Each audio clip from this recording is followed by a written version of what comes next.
I didn't think a garden hose would ever change my life.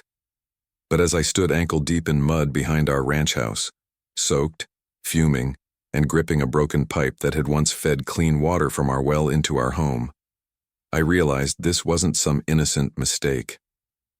This was deliberate, planned, malicious.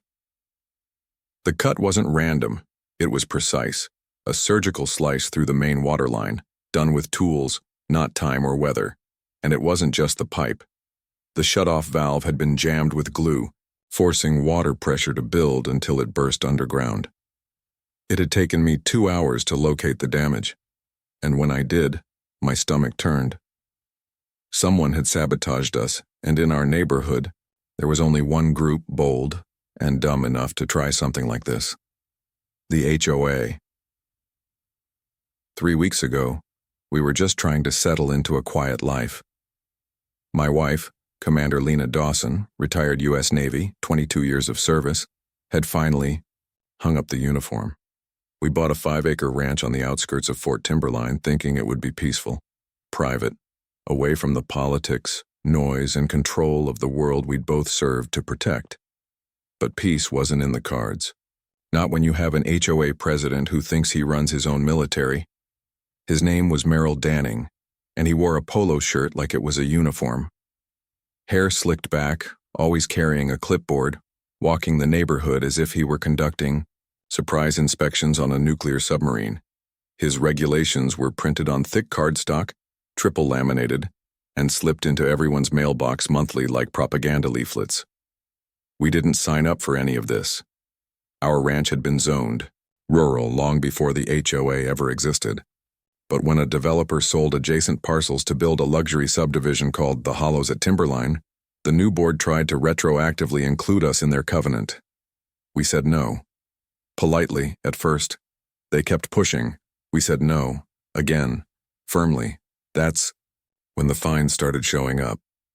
First, it was a violation notice for our chicken coop. Then one for unauthorized fencing. Then, incredibly, for improper vehicle storage because Lena parked her old military Jeep in the gravel lot near our barn. We appealed. They ignored us. Then we received a certified letter demanding $3,750 in cumulative fines, threatening a lien if we didn't comply. Lena handled it like the professional she is, calm, calculated, collected, but I could see it, beneath the surface. The fire was building. "I've dealt with warlords more reasonable than this man," she muttered one night, scrolling through HOA emails stacked with threats and passive-aggressive language. I didn't doubt it. I'd seen her in action overseas, commanding, fast response units under fire. The kind of woman who could walk through a storm of chaos and come out cleaner than she entered. But this wasn't a battlefield, or so we thought, until the water line was cut. And that changed everything. The morning it happened, Lena had just returned from volunteering at the local Veterans Center. I met her in the driveway, soaked in mud, holding up the snapped PVC like it was evidence from a crime scene. "Jesus," she whispered. "They really did it." I nodded. "I think they did it last night. Probably came in through the woods.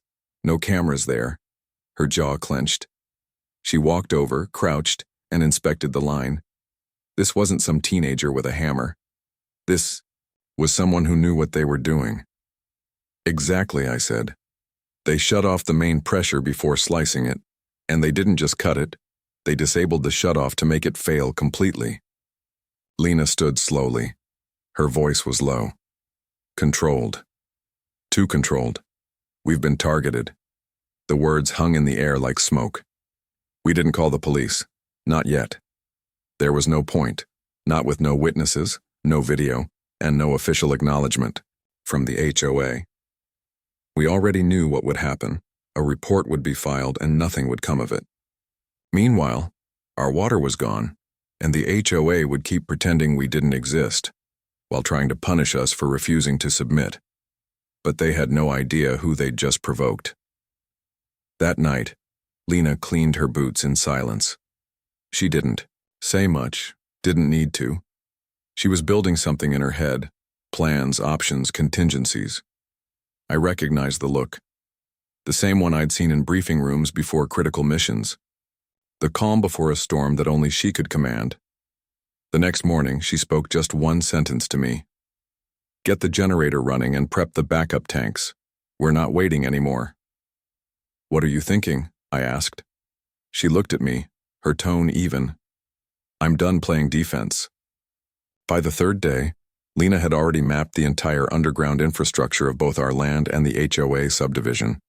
She used county records, drone footage, and data from a former Navy engineer she still had on speed dial. She identified where the hollows pulled their water access from, and more importantly, how it was connected through easements that bordered our land. "That subdivision has one lifeline," she said, tapping the blueprints with a pencil. "A single conduit feeding through a back utility path, right along our fence line." She looked up. "They mess with our water." "Fine. Let's see how they like being cut off." I blinked. "You're going to shut down their supply?" "No. I'm going to make sure the county hears about a serious hazard affecting their unpermitted line. Then I'm going to file a complaint with the water board, request an audit of all HOA utility use, and push to have that line temporarily suspended for safety inspection." That's war," she nodded once. "They made it war." And in that moment I understood. The commander wasn't just defending our property. She was invoking a principle older than any neighborhood covenant. Don't tread on those who know how to fight back, and Merrill Danning. He was about to find out the hard way. The next morning I received a formal letter from the HOA citing us for the unapproved decoration on our front door, the very same one their cronies had spray painted. The absurdity might have been laughable if it weren't so infuriating. The letter included an additional fine of $300 for the violation. I added it to my growing file of documented harassment. After dropping Malene at school, warning her again to stay close to her teachers and not leave with anyone but me, I spent the morning researching our legal options. The state laws, generally, favored HOAs, but there were clear lines they couldn't cross. Lines Aurora and her team had already trampled. At 3 sharp, I arrived at Sunlight Cafe and chose a corner table with a full view of every entrance. Dominic arrived 10 minutes late, visibly nervous. He ordered a coffee but barely touched it, constantly checking over his shoulder. "I've been the HOA's accountant for 6 years," he began, his voice barely above a whisper. At first, everything was above board. But when Aurora took over, things changed. He slid a USB drive across the table. "There's a shadow account. They've been skimming HOA fees for years, but that's just the start. They're using the money to quietly buy up properties through shell companies, then flipping them to developers for massive profits." The sums involved were staggering, hundreds of thousands of dollars misappropriated from community funds. When I asked why he'd gone along with it for so long, Dominic flushed with shame. "Aurora found a mistake I made years ago, a decimal point error that accidentally benefited a client. She threatened to report me to the licensing board if I didn't help cover their tracks." His hands trembled slightly. "But the real money's in the new development deal. It's worth millions. That green space behind your property? It's the last large undeveloped parcel in the zip code. Luna's son has investors lined up to build luxury condos, but they need access through your street." I asked why he was coming forward now after years of complicity. "Because they're not just bending rules anymore, they're breaking laws, forged documents, intimidation, vandalism. Someone's going to get hurt." As he stood to leave, he offered one last chilling warning. "Be careful. Connor was fired from the police force for excessive force. He owes money to some dangerous people. Aurora is giving him one last chance to prove himself useful." With that, Dominic disappeared, leaving behind a treasure trove of financial records and a growing realization. This wasn't just corruption. This was organized crime. That afternoon I met with Kayla Jensen, a no-nonsense attorney in her late 40s, with a reputation for taking on powerful interests. After reviewing Dominic's data and the evidence I'd compiled, her verdict was blunt. "You've got something solid here, Austin. Financial fraud, conspiracy to deprive homeowners of property rights, possible racketeering. But trust me, they'll escalate before they back down." She advised me to gather more evidence, record every interaction, and increase home security. These types are used to getting their way. When they feel cornered, they lash out. She agreed to represent us and immediately filed for an emergency injunction against the HOA's eviction attempt, citing procedural violations and evidence of bad faith. Her warning proved prophetic. That evening, I noticed Connor and his so-called security team patrolling in front of our house. When I ordered pizza for dinner, they tailed the delivery driver, interrogated him, and photographed his vehicle. Our neighbors began avoiding us, visibly afraid of becoming the HOA's next targets. Mylene came home in tears. A classmate said we were criminals, that were stealing from the neighborhood. The psychological warfare was starting to take its toll. That night, after putting Mylene to bed, I called Theo. "Can she stay with you and your family for a few days?" I asked. He didn't hesitate. "Absolutely. My wife can take her to school with our kids and bring her home too, at least until Scarlett gets back." I packed Mylene's overnight bag with her favorite stuffed animals and books. Just as I zipped the final pocket, my phone rang. It was Scarlett. "I presented everything to my commanding officer," she explained. "The illegal threats, the harassment of a dependent, the financial evidence. They granted me emergency leave. I'll be home tomorrow morning." Her voice carried the hard edge I'd heard only during deployment crises, focused, unshakable, ready for battle. "Hold the fort one more night, Austin. I'm bringing reinforcements." I felt a wave of relief knowing Scarlett was on her way, but the relief didn't last. Just after midnight, I heard a noise outside. All our security cameras had been vandalized. A few hours later, the water and electricity were cut off. I sat in our darkened home, packing essentials by flashlight, grimly, amused by the timing. This was their big move. A preemptive strike before Scarlett returned.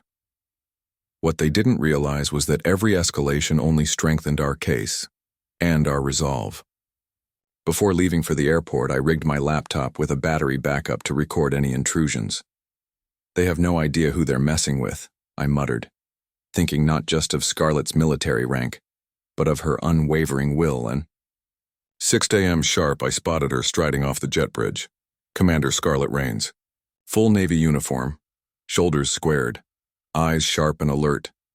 Even after a 30-hour journey, she moved with the steady confidence of a woman who had commanded warships and diffused foreign crises. The moment she saw me, her face broke into the warm smile she reserved for family. We embraced tightly. "I missed you," I whispered, surprised by the emotion rising in my chest. She pulled back just enough to look me in the eye. "I missed you too. Now tell me everything. Don't leave out a single detail." As we walked to the car, I brought her up to speed. She listened carefully, occasionally tapping notes into her phone. This was Scarlett in tactical mode, absorbing, assessing, planning.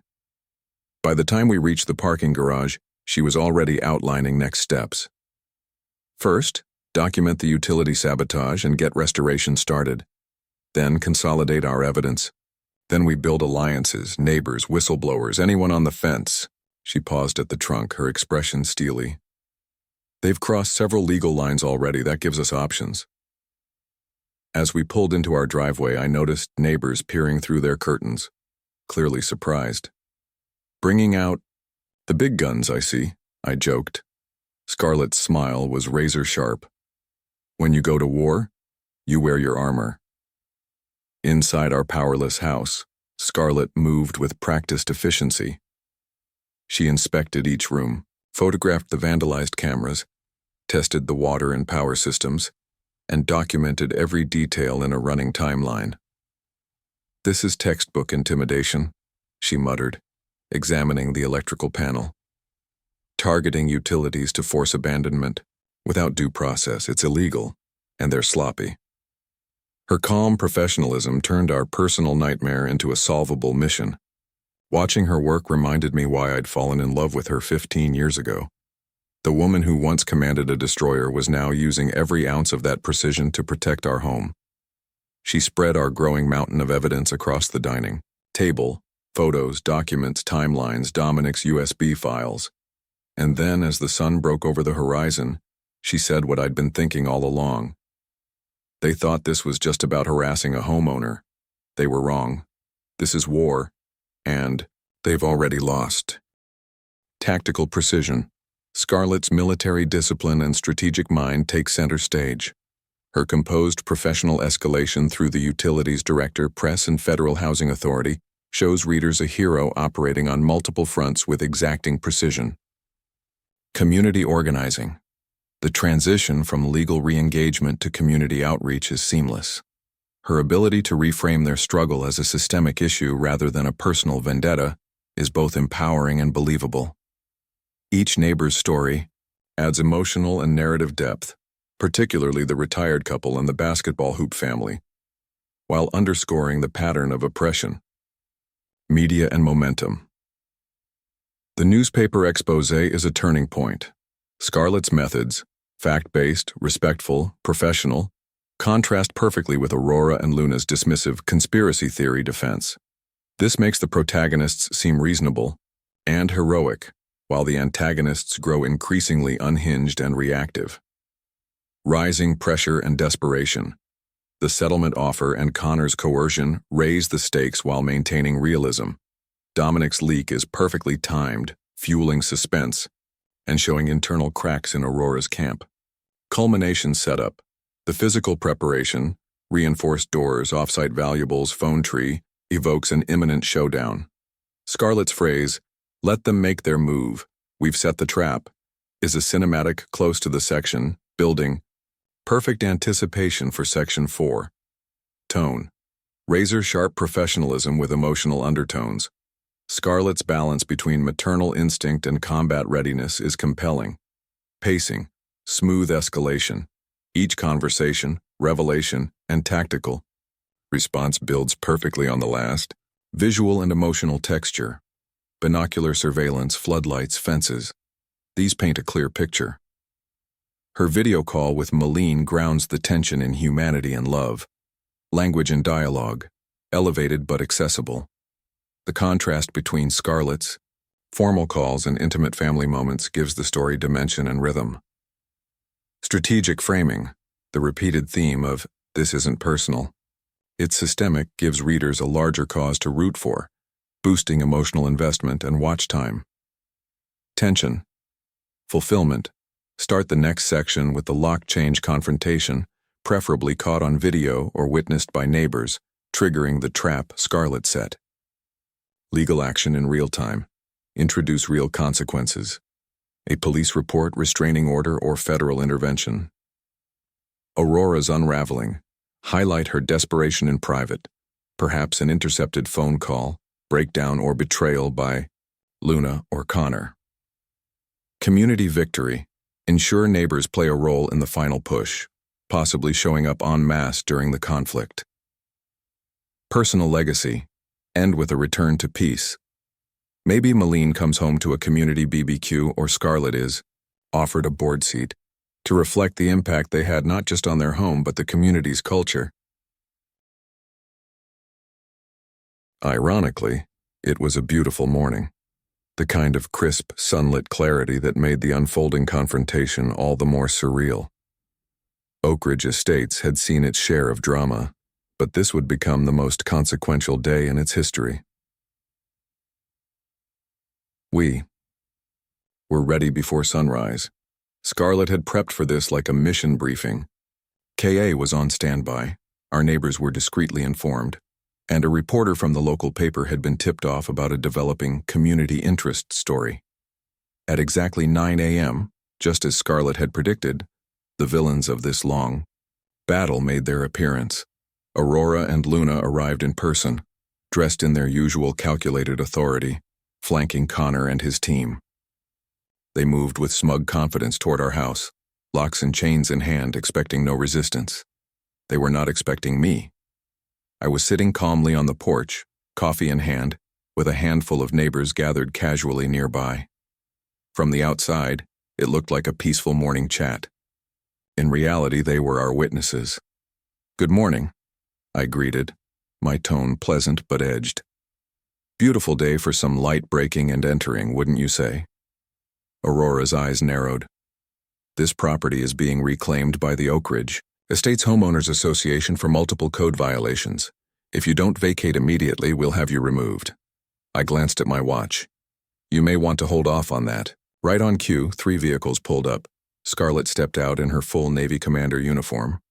The local reporter followed, camera rolling, and behind them, an attorney from the Federal Housing Authority. What followed was a masterclass in calculated escalation. Aurora, undeterred, barked at Connor to proceed with the lock change. Scarlett stepped forward, handing over an emergency court injunction and supporting documents.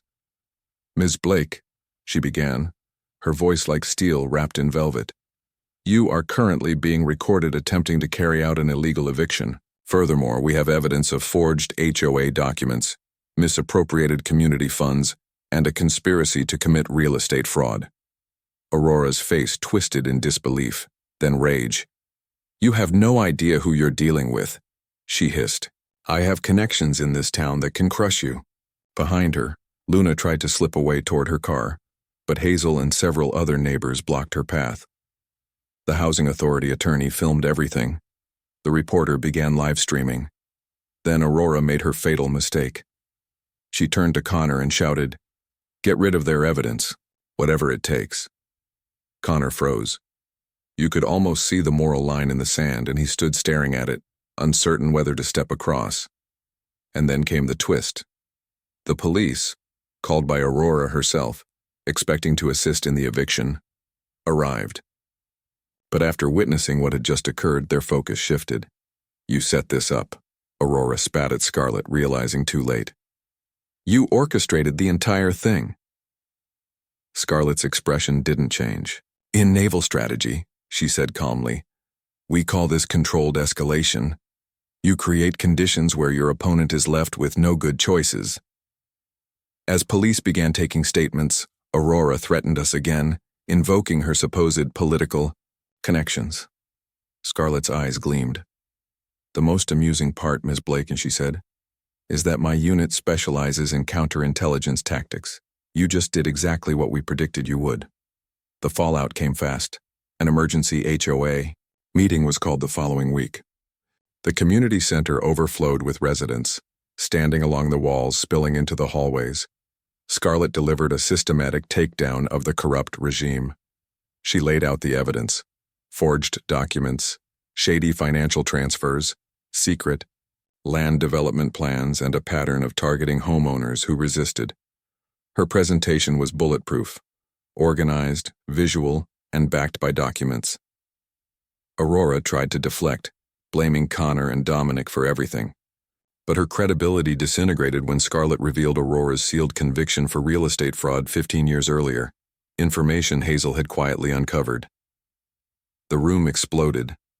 Luna was confronted by angry homeowners demanding answers about her son, his development company, and the massive conflict of interest in her HOA position.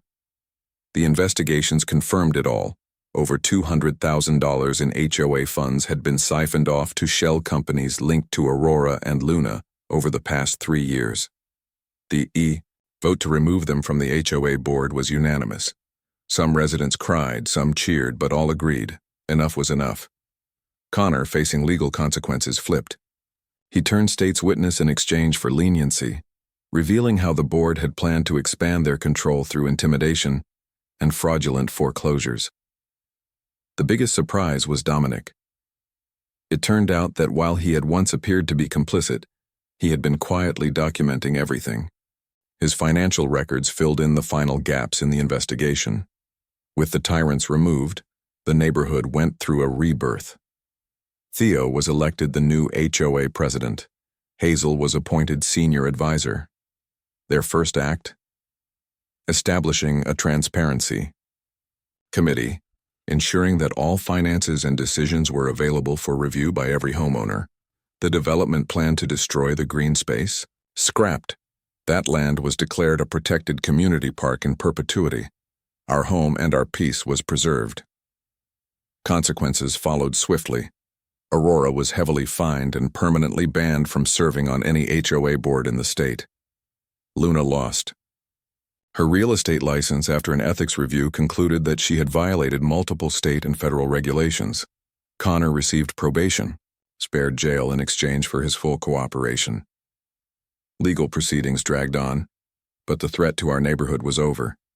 6 months later, Oak Ridge Estates had become a different place. Where meetings were once power plays, now they were community events.